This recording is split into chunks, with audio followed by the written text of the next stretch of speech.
The freighter hung dead above the rogue planet. Its shadow stretched thin across a surface that didn't move. No atmosphere churned below. No clouds drifted. Just black stone veined with pale fractures like an old scar split open. From the bridge of our shuttle, the Solace looked less like a ship and more like a husk. Burn marks spidered across her hull. Whole sections peeled away by forces we couldn't name. The engines were frozen, darkened like blind eyes. We were told it was salvage, standard sweep, data recovery, fuel scavenge if the tanks hadn't bled dry. I repeated the words in my head, dull reassurance against the cold weight pressing into my chest. But there was nothing standard about a ship this far from the lanes, orbiting a planet that didn't belong to any chart. The others were quiet. Even Sparks, who normally never shut up, tapped his gloved fingers against his console with a nervous staccato. Captain said nothing at all. Her jaw was set, eyes locked on the drifting freighter as if it might shift its gaze back. When the shuttle latched onto the airlock, the hiss of the seal sounded wrong. Too loud, too final. Like a tomb closing, not opening. We moved through in single file. My boots clanged against the frozen metal. A stale current of air leaked past my filters, dry and iron-thick, tinged with rot. The first step inside was colder than I expected. Not the empty chill of space, the kind you can account for, but a damp, marrow-deep cold like stepping into something's breath. I thought about turning back. About pretending I'd forgotten a tool or that my suit needed recalibration. But the others pushed forward, their beams cutting thin white slices through the dark. So I followed, heart already beating too loud in my ears. The corridors stretched narrow, every surface glittering with frost. Patches of condensation clung to the walls as though the ship had been sweating. When I brushed one with my glove, it smeared wet. It shouldn't have been wet. Not in this vacuum-bled ruin. We moved deeper, each step echoing too long, bouncing back like the ship had more throat than it should. Pipes lined the ceilings, every so often releasing tiny sighs that faded into silence. They reminded me of breath. Always breath. At Junction 3 we split, 2 left, 2 right. I stayed with Sparks. His beam trembled slightly, but he grinned anyway, visor fogging. Routine, he said, though his voice broke.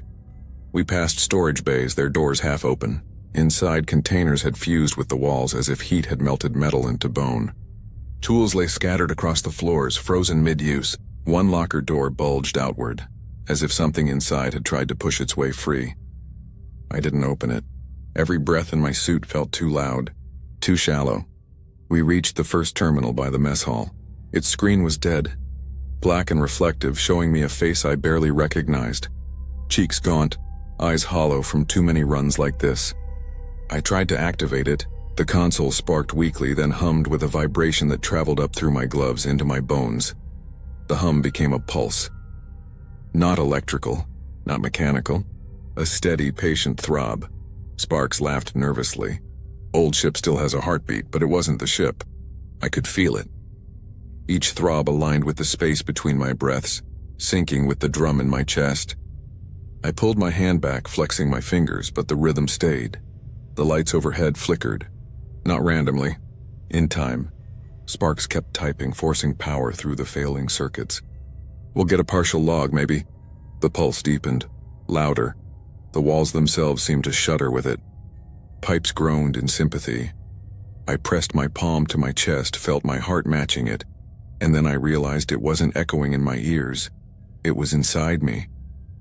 I stumbled back from the terminal, breath fogging my visor.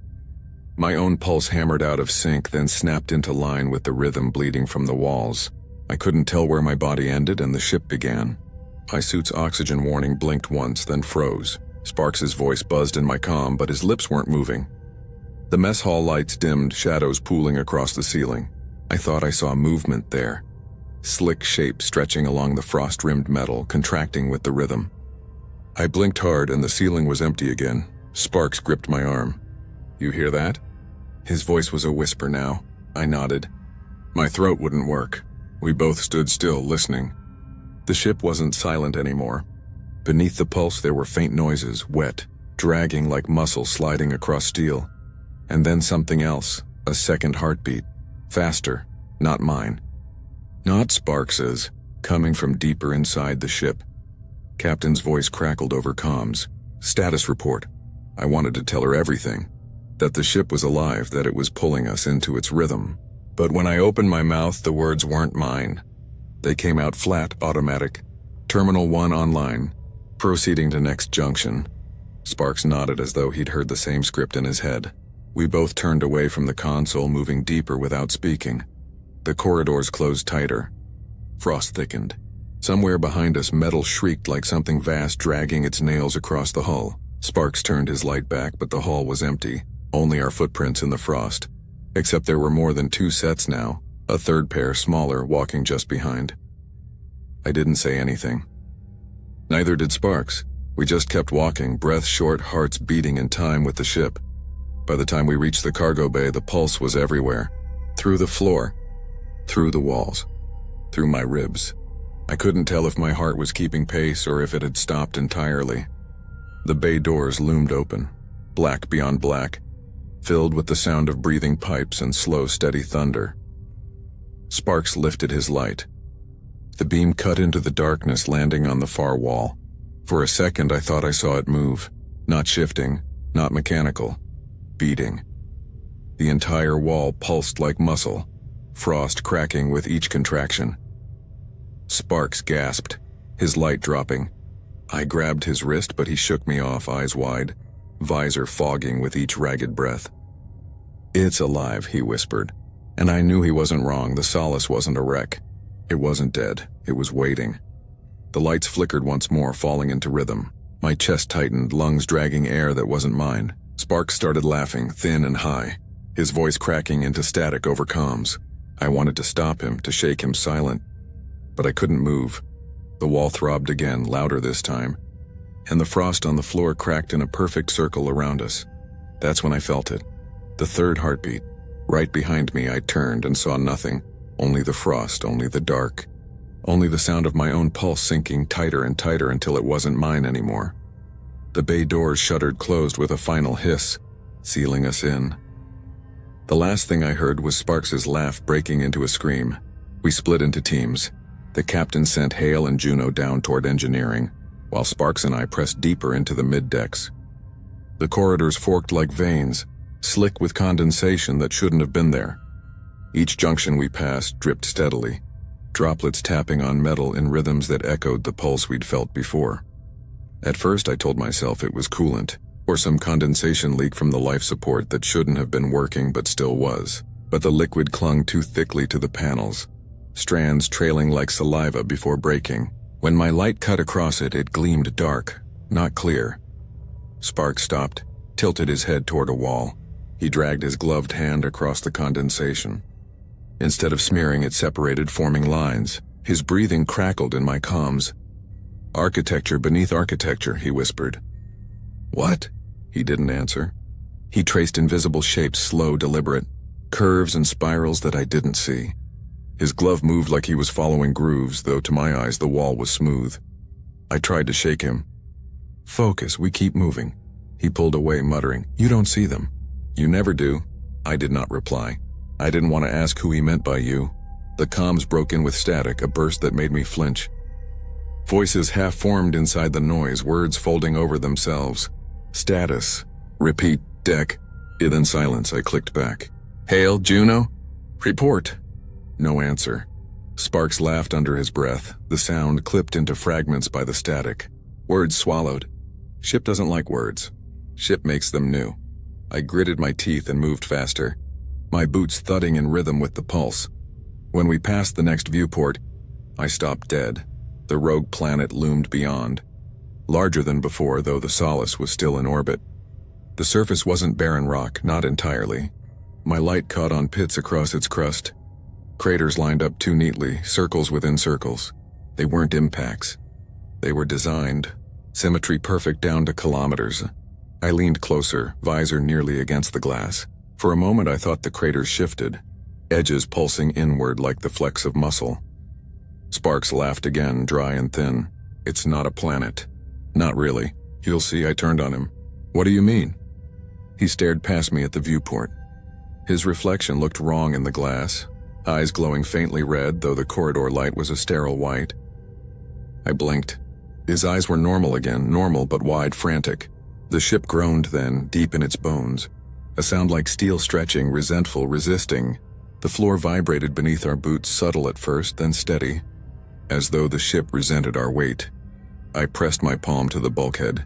It was warm, not the residual warmth of a machine, but the faint, sick warmth of flesh. It pulsed under my glove, faint but real. My stomach dropped. Sparks lunged, grabbed my wrist hard enough to hurt. His voice hissed through my comms, low and urgent. "Don't let it in. What are you talking about?" His visor touched mine, too close, breath-fogging glass. "Don't let it in." I yanked free. My glove smeared across the wall. When I held it up, the light revealed it wasn't condensation. It was thicker, darker, blood. The smell hit me through the filters. Metallic, sweet, wrong. Sparks tilted his head back, laughing, his voice high and broken. "It's already here. Always here." And that's when it happened. The pulse, so steady, so patient, skipped just once. A silence between beats. Too long. A pause that filled my chest with ice. In that pause, Sparks screamed. The sound tore through the comms, sharp enough to distort into static. It wasn't fear, wasn't pain. It was something older, deeper. A scream dragged out of his lungs by something inside him. I spun, searching, but the corridor was empty. No one but him. His visor flared red again, for real this time, filling with light from no source I could see. And the next beat came, louder, inside me, inside him. Every panel around us rattled in time, as though the solace itself was laughing with him. I don't remember dropping my cutter, but I remember the sound it made hitting the deck, ringing too long in the corridor. Sparks was still screaming, and beneath his scream, something else was breathing, close, so close. We found him in a shaft between decks, curled like a broken thing. Sparks's suit light cast him half in shadow, half in glare. His body shuddered with shallow tremors, arms limp, helmet tilted back against the metal. At first I thought he was dead. His visor was clouded, breath leaving in faint mist. Then his lips moved. Tiny twitches, silent words. I crouched, hand pressed to his chest plate. Alive, pulse stuttering. But his eyes, rolled back white, no iris, no recognition. Only the whites quivering under his lids. His lips kept moving. I patched into his comm, static, then, "Anna, no. Kito, shh." Not words I knew. Not language. Not human. The sound scraped inside my skull, more vibration than speech. The shaft around us seemed to tighten, panels flexing closer like the ship leaned in to listen. "Help me pull him out," I said, voice too thin. Sparks didn't argue. He looped an arm under the limp body, and together we dragged him through the narrow corridor, boots grinding frost and rust.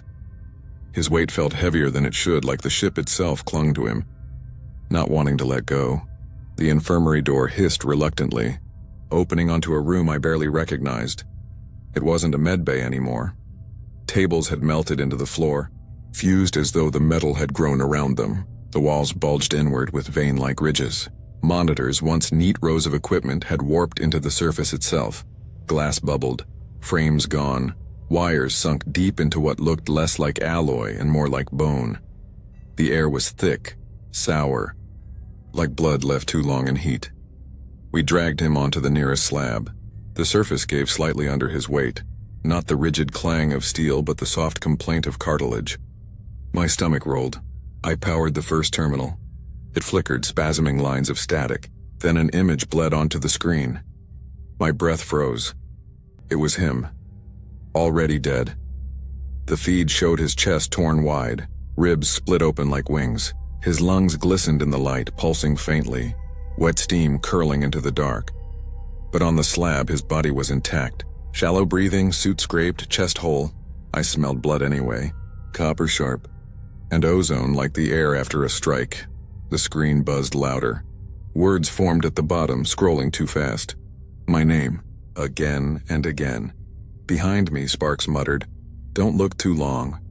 It remembers when you do, the body stirred. His breathing grew shallow, each inhale hitching like he was drowning. The sound carried into our comms, distorted, hollow, and then his pulse, not through touch, through comms. Every beat slammed in my ears, magnified. A drum echoing against metal walls. The rhythm swallowed my own heartbeat, dragging me into its timing. Sparks clutched his helmet, wincing as the throb built louder. The ship answered. Panels rattled. Pipes groaned in sync. The medbay itself seemed to heave with every beat. I pressed my hands to my ears, useless against the sound flooding in. The lights flickered once, twice, then died. Total dark. I froze. Even Sparks stopped breathing loud enough to hear. The comms clicked faintly, his voice cut into shards. Stay. Close. Something moved, not him. Not me, wet, heavy, the drag of flesh across metal. A brush like damp fingers trailing my suit. I jerked away, heart hammering too fast, but the pulse in my ears held steady. Slower. Patient. The dark shifted around us, close, intimate. I whispered. Who's there? No answer. Only another drag. Closer, deliberate. Then something pressed against my arm. Not sharp, not violent. Just curious. Fingers, but not too many. Too soft. I staggered back into Sparks and his scream filled the comms. A scream cut short, like something had covered his mouth. I reached for my cutter. My hand touched nothing but the slick floor. My gloves came up wet. Not condensation, warm. I didn't need light to know it was blood. The pulse roared louder, drowning out thought. It wasn't his anymore. It wasn't mine. It was the ship's. I shut my eyes in the dark, as if that mattered, and felt something breathing inches from my face. The light stuttered back to life in a violent red wash. Emergency strips humming weakly along the corridor. For a moment, my eyes refused to adjust. The dark had been complete, suffocating. Now everything swam in bloody tones, shadows reaching too far. Sparks was gone. Only his helmet remained. It lay a few feet from me, visor cracked. The inside smeared by frantic streaks. Fingernail marks. The kind a man leaves trying to claw his way out of his own skin. I grabbed it with shaking hands. It was still warm, no blood inside, no body. Just the weight of absence, heavier than any corpse. I wanted to tell myself he'd dropped it. That he was alive. Moving somewhere else in the labyrinth of decks. But the smear was on the inside. No one drops a helmet like that and walks away. Captain's voice snapped through comms, sharp, angry. Report now, I told her. She didn't believe me. Or maybe she didn't want to. Her silence afterward was worse than anger. Then finally, sweep deck by deck. We find him or we find what's left. We split into twos again, though my throat closed on protest. My cutter felt like a child's toy, its weight fragile in my grip. I'd seen plating thicker than bone resist it. If Sparks was gone, if something had taken him, this wouldn't matter. Still, I held it close, hands trembling, beam casting harsh lines against frost-caked walls.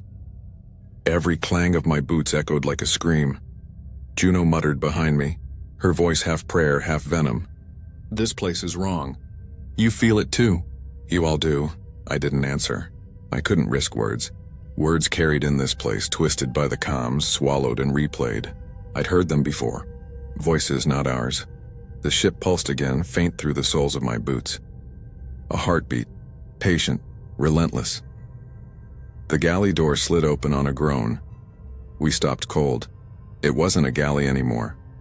Tables twisted upward, frames elongated into grotesque ribs. Chairs warped and melted into curving vertebrae, bone-like arches rising toward the ceiling. The frost was streaked with rust or blood or both, dripping from spines that had never belonged to anything human. The air was thick, almost gelatinous, clinging to my filters. It smelled like spoiled meat, like the aftermath of fire, like birth. In the center of the room lay Sparks, or what had been Sparks. His torso stretched unnaturally, ribs spiraling outward in a grotesque bloom. His chest cavity opened like a flower exposing raw meat instead of petals, glistening and pulsing faintly. His arms bent the wrong way, elbows broken, fingers fused together like roots, and the worst part, he was still moving. Flesh curled and uncurled, ribs twisting, as if trying to form something else. His chest convulsed in rhythm with the ship's pulse. It wasn't death. Not fully. It was becoming. No one spoke. Not Captain, not Juno, not me.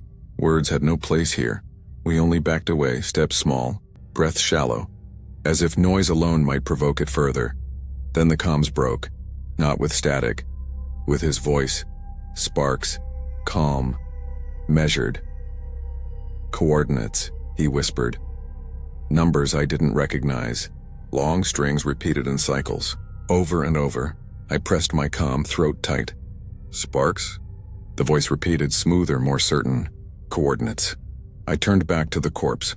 The thing on the slab of twisted ribs. Its head shifted, not a twitch. Not reflex. It turned. The red wash of the emergency lights caught on its visorless face, lips peeled back in something too close to a grin. The mouth moved in time with the voice in my comms. Coordinates, it whispered again.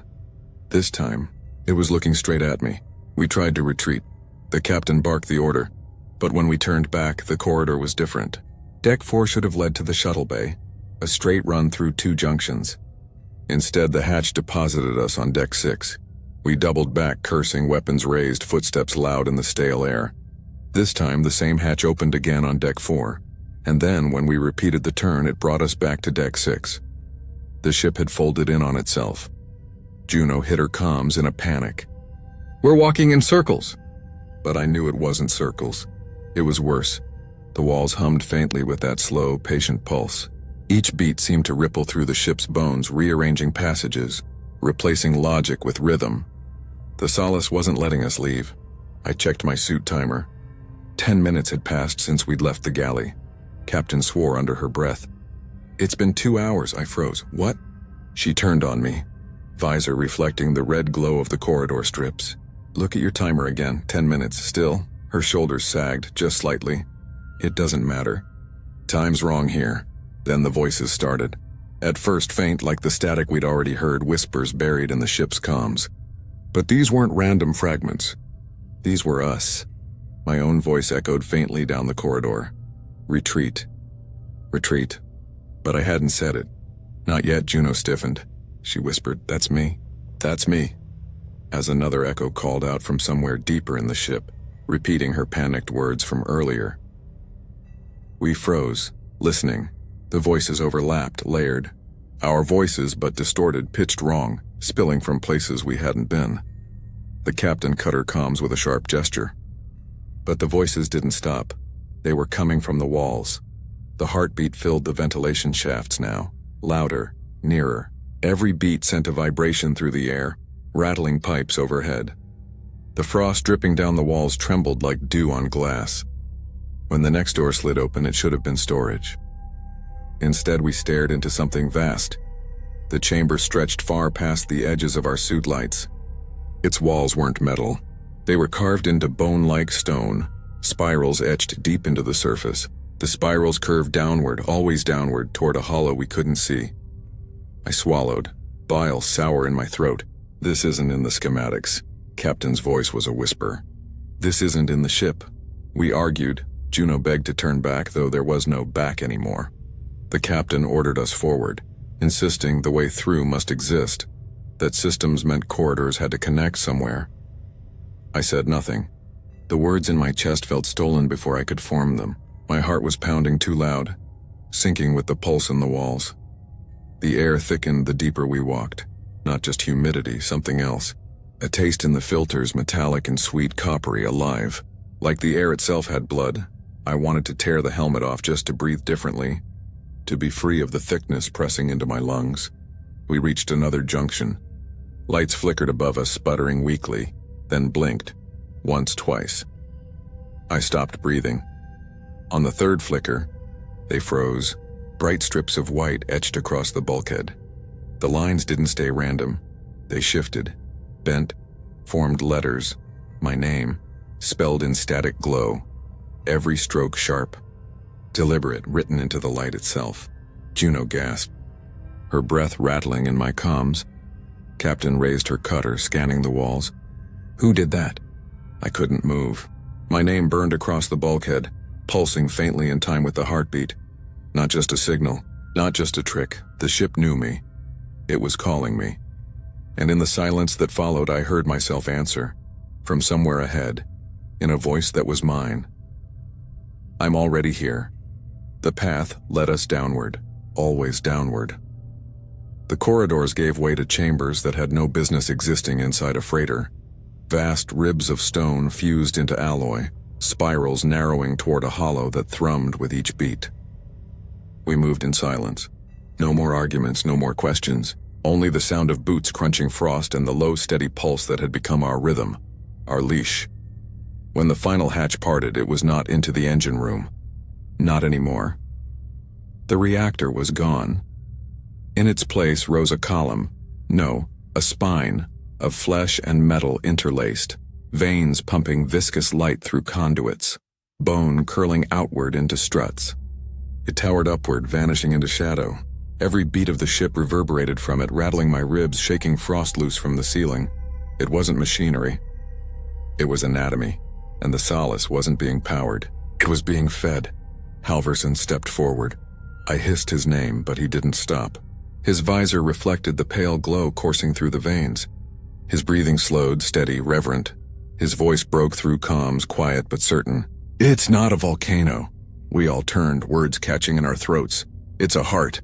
The column pulsed in answer, the sound a thunderous throb that staggered me.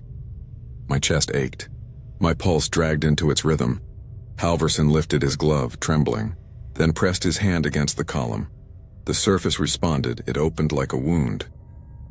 I screamed, rushing forward, but I was too late. The flesh split wetly, swallowing his hand up to the wrist. Veins slithered out, knitting into the fabric of his suit, sinking deep. His body jolted as though shocked, but his face, behind the visor, I saw something like bliss. We pulled at him.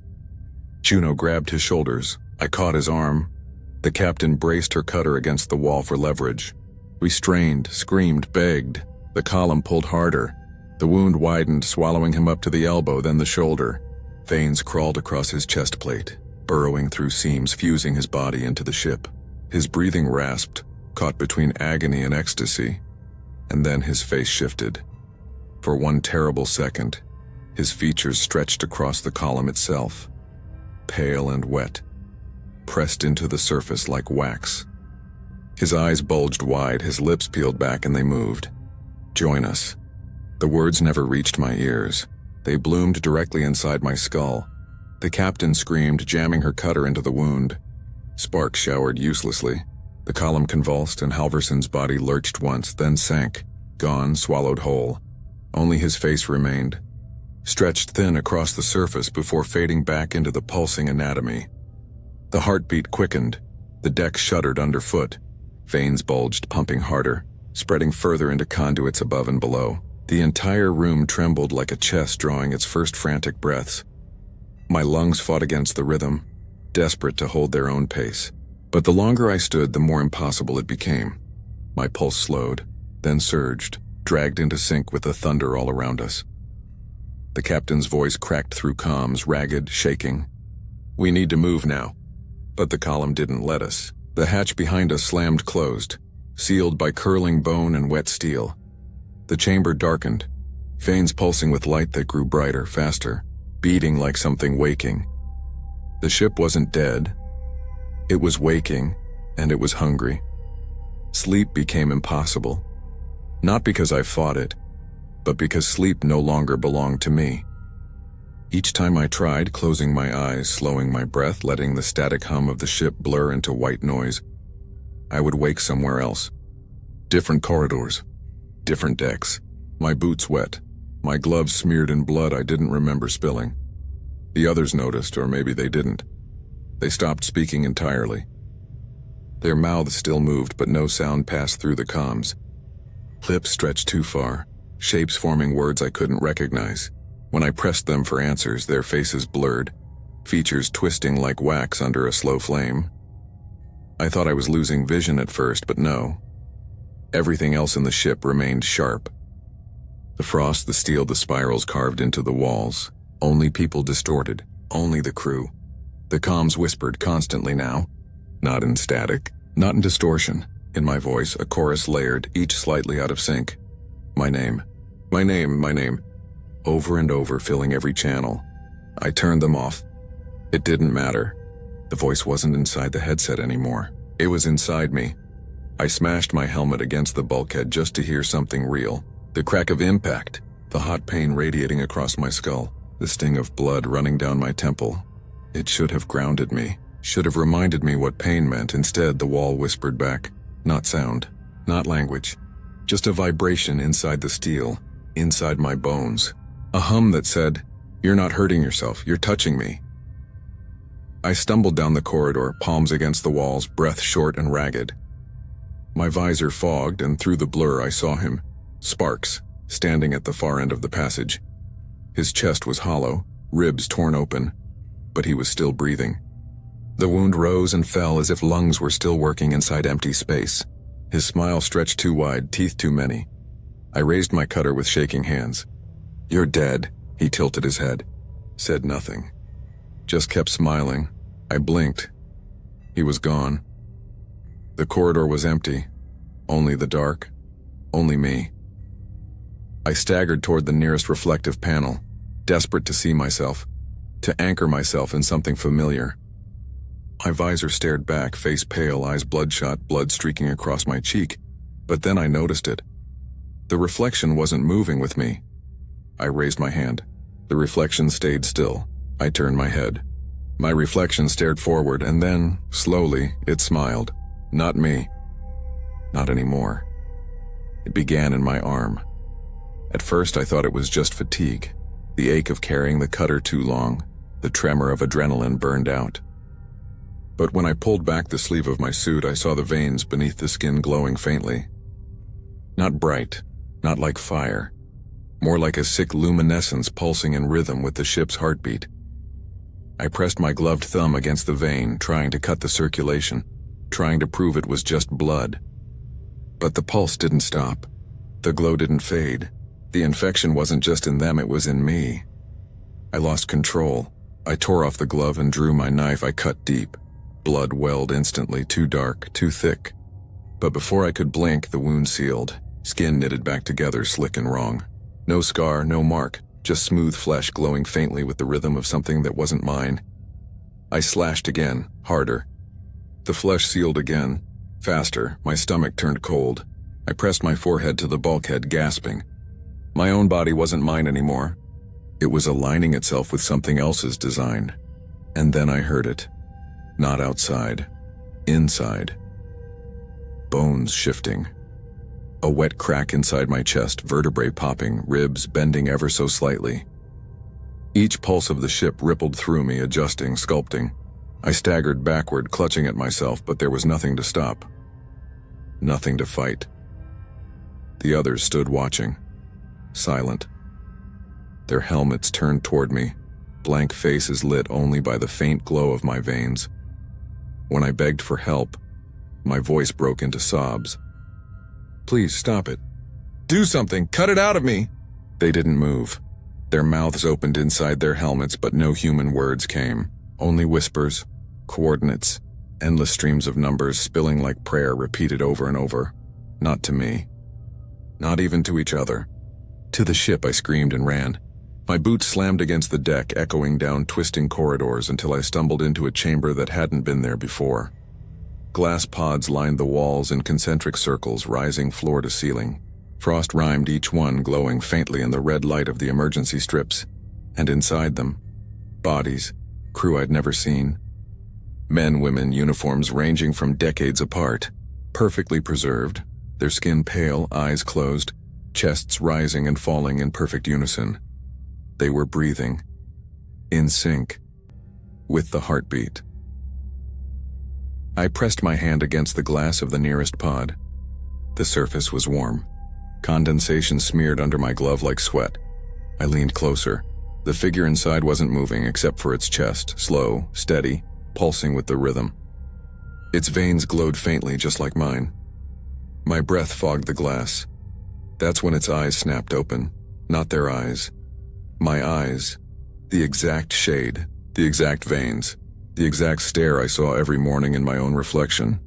It didn't blink, it just stared at me, and then it smiled. I found the captain near the core. The chamber pulsed around him, alive with wet light and thunderous rhythm. The reactor was gone, replaced by the spine of flesh and metal, veins pumping, conduits flexing with each beat. The captain stood close, one hand pressed against the surface as though it were a prayer wall. His visor was off, his face pale, sweat gleaming. His lips moved slowly, whispering into the flesh. I froze, my breath catching. "Captain," he turned when I spoke. And his voice was not his own. It carried through the comms, layered and hollow, as if the ship itself were speaking through his throat. "Survival," he said. "It doesn't mean resistance. It means surrender." His eyes were black now, pupils gone, only void reflecting the pulsing light. His veins bulged dark against his skin, running like cables from jaw to wrist. His mouth twisted in a smile too calm, too patient. "Fighting is pointless," he whispered. "It only makes the pain longer." He stepped toward me, hand reaching out. His skin stretched too tight, fingers twitching like claws. I stumbled backward, raising my cutter, the beam flickering in my shaking hands. I thought of the times he'd saved my life, hauling me back through depressurizing corridors, patching a wound on my leg with his own belt, the quiet nods when no one else believed I could hold. But this wasn't him. Not anymore. Still, my hands trembled with hesitation. He whispered again, softer now. "Don't be the last." Behind me, footsteps. I spun and froze. The crew gathered in the corridor, Juno, Hale, the others. They stood silent, their faces wrung. Blurred, stretched, too smooth, too glossy. Each of them smiled with the same expression. Sparks's grin. Identical. My stomach turned to ice. The captain stepped closer. "Join us. You're already chosen," I screamed, swinging the cutter with all the strength I had left. The blade bit through flesh and bone. His head separated clean, tumbling into my hands. For a heartbeat, there was silence. Then the body didn't fall. It didn't even falter. It kept walking toward me, arms outstretched, veins writhing like black snakes under its skin. I staggered back, the captain's head still in my hands, blood slicking my gloves. My breath came ragged, trapped inside the helmet. And then the head opened its mouth, not with a scream, with a whisper. "You've already joined us. I'm alone. Or I think I am." The corridors spiral endlessly, folding in on themselves like intestines. No straight lines anymore, no schematics, just curves that pulse faintly beneath my boots, walls that flex when I touch them, floors that ripple with each step as if reluctant to bear my weight. The solace is gone. The ship is no longer steel, no longer human. It breathes, it flexes, it watches. The heartbeat isn't in the walls now, it's in me. Every pulse shatters thought, a rhythm too loud to resist. My chest contracts with it, my blood answers it. There's no line between my heart and its heart anymore. Only one beat. Only one will. I tried the airlock. I thought maybe, just maybe, outside would mean freedom. Even death would have been freedom. But when the door hissed open, it wasn't space beyond. It was red. A vast chamber, wet and endless, veins stretching outward into infinity. They pulsed, slow and patient, disappearing into a distance that didn't exist. No stars, no void. Just an artery big enough to cradle worlds. I understood then. We hadn't found a volcano. We hadn't found a planet. We drifted into something older. Something alive. Something waiting. The solace wasn't orbiting. It was feeding. It had always been feeding. My suit timer resets every time I blink. One moment it says hours, the next seconds, then days. Time unravels like torn muscle. I don't know how long I've been walking. Sometimes I think I slept, only to wake mid-stride in another corridor with blood on my gloves I don't remember spilling. Sometimes I catch sight of myself ahead of me, same suit, same limp, moving just out of reach. The voices tell me I never left the planet, that I'm still orbiting, that I'm still arriving, always arriving. I try to remember faces, but they blur, like wax melting. Sparks's grin, the captain's hollow stare, Juno's mouth whispering numbers I never understood. Were they ever real? Or were they only rehearsals? The voices answer, dozens of them, all mine. "You've been here before, you'll be here again, you never left." I stop walking. My legs ache, but I don't fall. The corridor holds me up, flexing slightly, a throat swallowing slow. Something moves beneath my skin. Not veins, not blood. Bones shifting, ribs straining outward, bending like petals under pressure. I clutch at myself, screaming, but the sound doesn't leave my throat. It joins the chorus instead, my own voice whispering back at me from every direction. "Welcome back." I collapse against the wall. It isn't cold. It isn't metal. It's warm, slick. It beats against my spine. My ribs give. Opening, blooming, petals of bone